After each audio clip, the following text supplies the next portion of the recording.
बिस्मिल्लाहिर्रहमानिर्रहीम। अस्सलाम वालेकुम डियर स्टूडेंट्स, उम्मीद करता हूँ आप खैरियत से होंगे। इसी के साथ हम question number review exercise question number 8 करने जा रहे हैं। क्वेश्चन नंबर 8 है the sum of 3 consecutive odd integers is 51, find the 3 integers. हमने यही क्वेश्चन इसी की तरह था, सेम 1.3 क्वेश्चन नंबर 1 था उसका, सेम इसी तरह वो भी था। हमने वो भी किया था कि कंसेक्यूटिव मैंने को बताया था कि तरतीब के साथ आने वाले, उन्होंने कहा ऑड नंबर में हो, यानी 1, 3, 5, 7, 9 इस तरह वैल्यू में हो, ऑड वैल्यू में हो तो इसके इंटीजर, और इस जो वैल्यू हमारे पास पहुँचे 3 इंटीजर्स, उनका मजमुआ जो सम हो ना, मजमुआ वो 51 के बराबर हो। इसी के साथ हम पहले करते हैं सम मजमुआ कंसेक्यूटिव। सबसे पहले हम लिखते हैं कि फर्स्ट इंटीजर जो हमारे पास है, फर्स्ट इंटीजर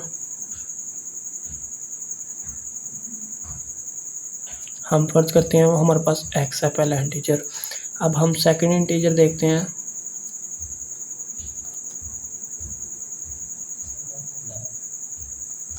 हमारे पास होगा x प्लस 2, क्योंकि उसने ऑड में पूछे है ना, इसलिए x प्लस 2। हाँ, क्योंकि हमारे पास फर्ज करें x है, x तो अगर हम इसमें करें कि x 1 या x कह रहे हैं x प्लस 2 करें तो यहाँ x प्लस 1 और फर्ज करें, एक 3 हो जाएगा। अगर x को x से प्लस करेंगे 2x हो जाएगा, यहाँ भी 2x हो गया। इसीलिए हम सिर्फ x, पहले x एक वैल्यू थे हमारे पास और x प्लस 2 दूसरी वैल्यू आ गई, ऑड नंबर लेने हैं, इसलिए हमारे पास थर्ड इंटीजर होगा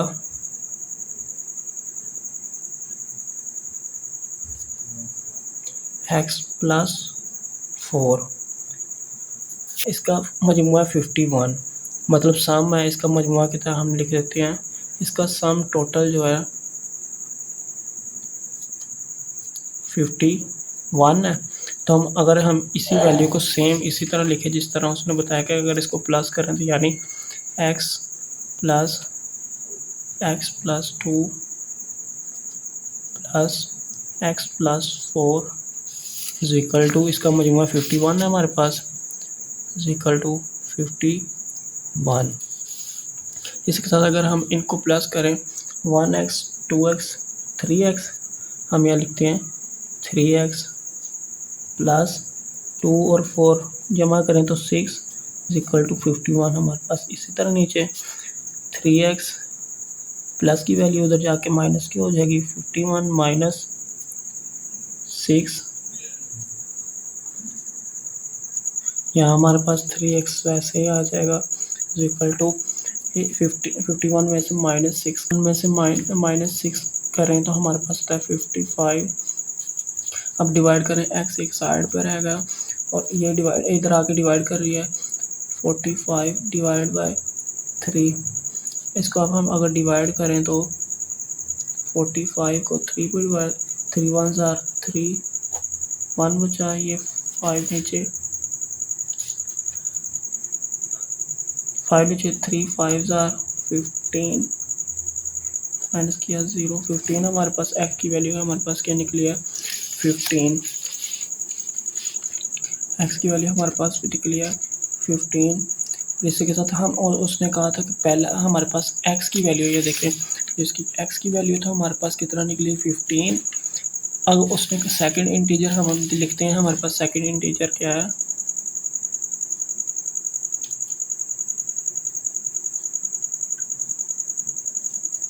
सेकंड इंटीजर उसने कितना दिया x प्लस 2, हम यहाँ लिखेंगे x प्लस 2। अब जो x की वैल्यू है उसके पुट कर देंगे, x की वैल्यू हमारे पास 15 है, 15 प्लस 2, अगर इन दोनों को प्लस करें तो हमारे पास 17 बनता है। और आगे उससे हम लिखेंगे थर्ड इंटीजर,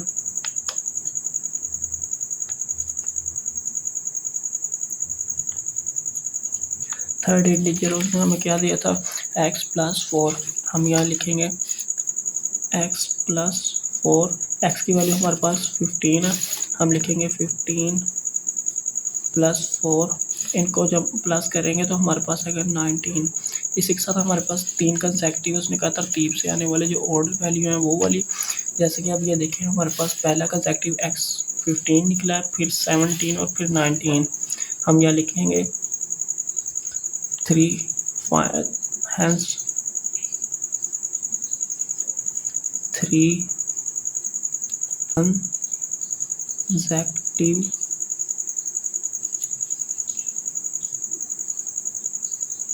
15, 17 और 19 हमारे पास पहला आंसर है। इसी तरह हमारे पास क्वेश्चन नंबर 9 है। Abdullah picked up 96 balls and placed them into 2 buckets. One bucket has 28 more balls than the other bucket. How many balls were in each bucket? उनका कहने का मतलब अब्दुल्ला ने 96 बाल्स रखी हैं अलग अलग 2 बास्केट में। बकेट बास्केट को कहते हैं, बास्केट में दो बास्केट में अलग अलग बॉलें रखी हैं, 96 हैं। उनमें से एक जो बकेट है उसमें 28 से ज़्यादा बाल्स रखी हैं और उन्होंने कहा कि हर बकेट में कितनी 2 बकेट है, दोनों बकेट में कितनी बाल्स होंगी। How many balls were in each, हर बकेट में कितनी बाल्स होंगी।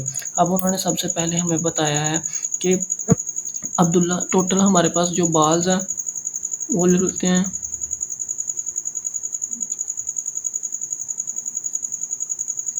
96 है। अब उन्होंने कहा है कि अब इसमें टू बकेट हैं, 2 बकेट में कौन कौन सी बाल्स होंगी। यानी ये देखें, हम लेट कर लेते हैं फर्स्ट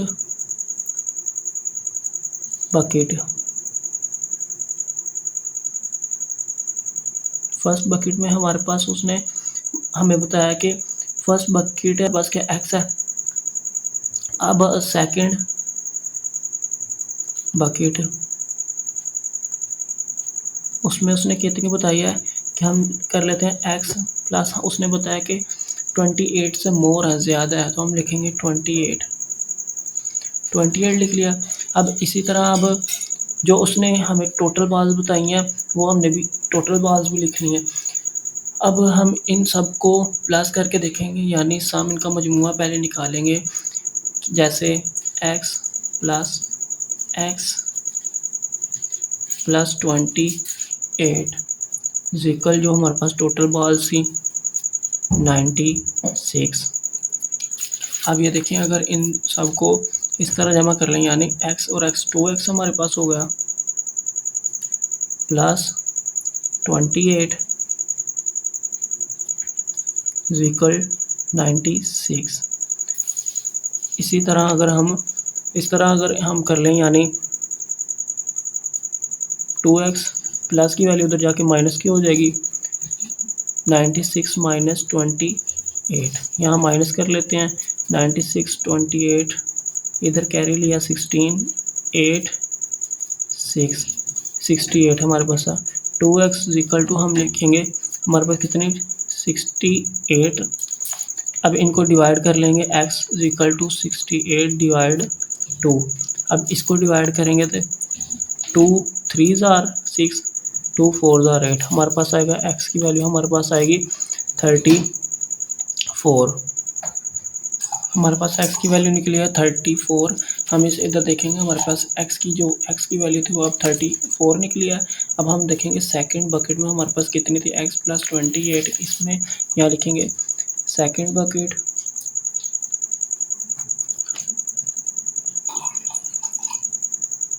बकेट में हमारे पास है x प्लस 28। हमारे x की वैल्यू क्या निकली है 34। हम लिखेंगे 34 प्लस 28। इन दोनों को हम अगर ऐड करें तो 34 28 2 1 6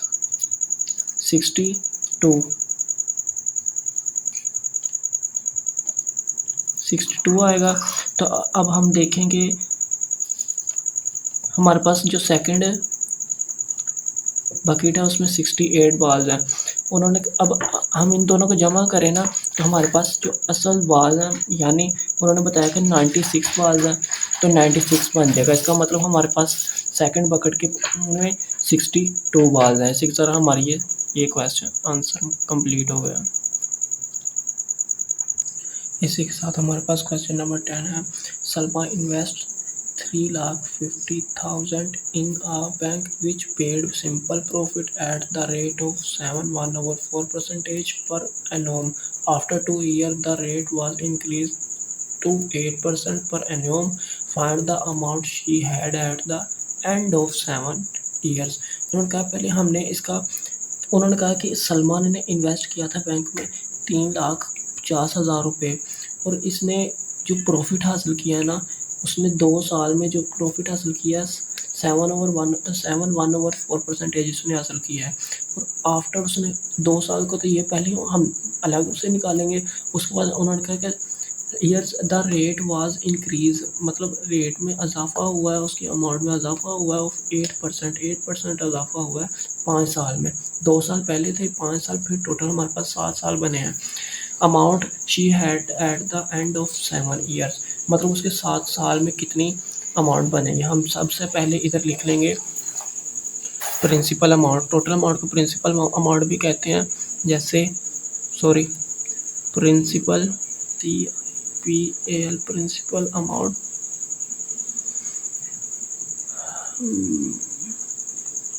अमाउंट कितनी है हमारे पास 3,50,000 रुपये जो उसने बैंक में जमा करवाई है, पेड जमा करवाई है। और उसके बाद उन्होंने पूछा कि simple profit at the rate of, उन्होंने रेट क्या बताया हमें, उन्होंने रेट बताया कि 7/1/4%। तो इसको पहले हम रेट को क्लियर कर लेते हैं किस तरह। 4 को 7 से मल्टीप्लाई करेंगे, 4 7 28 28 और 1 ऐड कर देंगे 29, हमारे पास निकलेगा 29/4।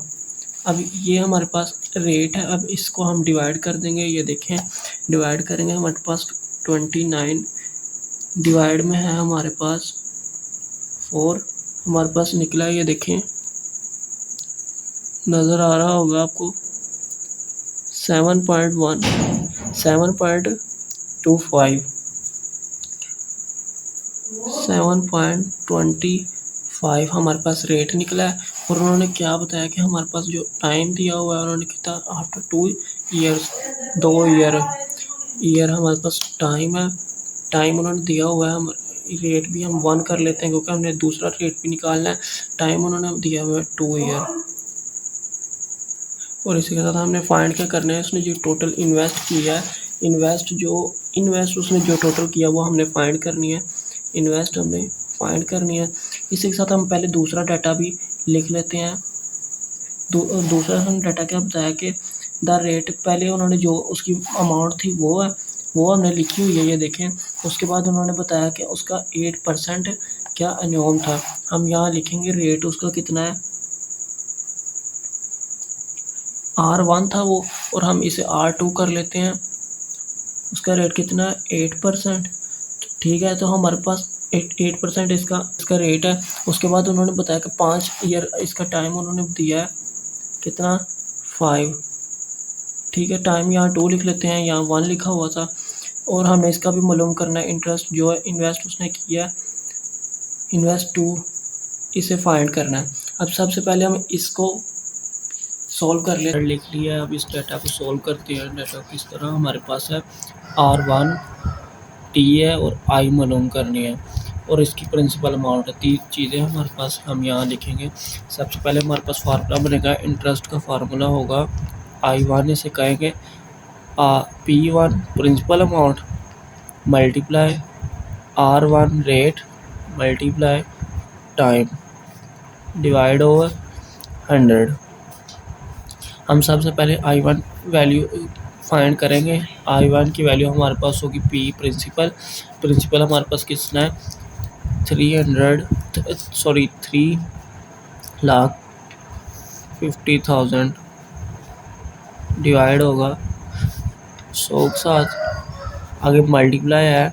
रेट हमारे पास कितना है 7.25 इसका रेट है, मल्टीप्लाई टाइम कितना हमारे पास 2 उन्होंने दिया हुआ है, तो हम 2 लिख लेंगे।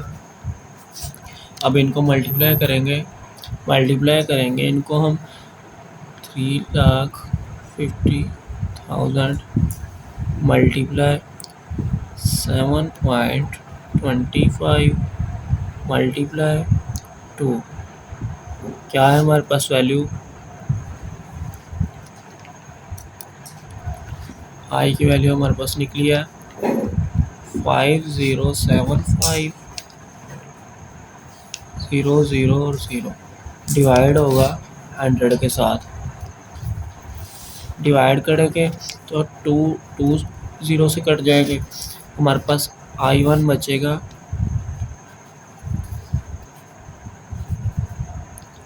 50750। ये हमारे पास I1 निकला है। इसी के साथ हम I2 निकालेंगे।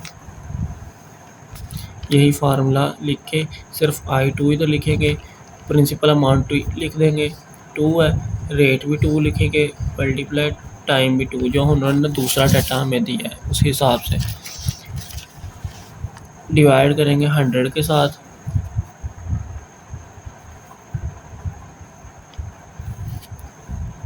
इस डाटा के मुताबिक हमारे पास प्रिंसिपल अमाउंट वही है 3,50,000 रुपीज़, मल्टीप्लाई रेट उनके 8 बताया, टाइम 5 और बताया, डिवाइड किया है 100 के साथ। हम इनको मल्टीप्लाई करते हैं किस तरह, ये देखें 3,50,000 रुपीज़ मल्टीप्लाई 8 मल्टीप्लाई 5, हमारे पास आया 1,40,000 रुपये। 1,00,000 ये देखें कितनी वैल्यू है हमारे पास 14,000,000 डिवाइड होगा 100 के साथ। ये 2 0 इससे कट जाएंगे, हमारे पास बचेगा ये I2 है हमारा। हमारे पास जो वैल्यू बचेगी हमारे पास कितनी है 14,000 और एक 0, यानी 1,40,000 रुपये हमारे पास बचेंगे। अब उन्होंने लास्ट में हमसे पूछा था कि find the amount she had at the end of 7 year, मतलब टोटल 7 सालों में इसकी जो प्रॉफिट था कितना होगा। अब 2 साल जो प्रॉफिट निकली है और 7 साल की, हम उन दोनों को ऐड कर लेंगे। सबसे पहले हम लिखेंगे सलमा प्रॉफिट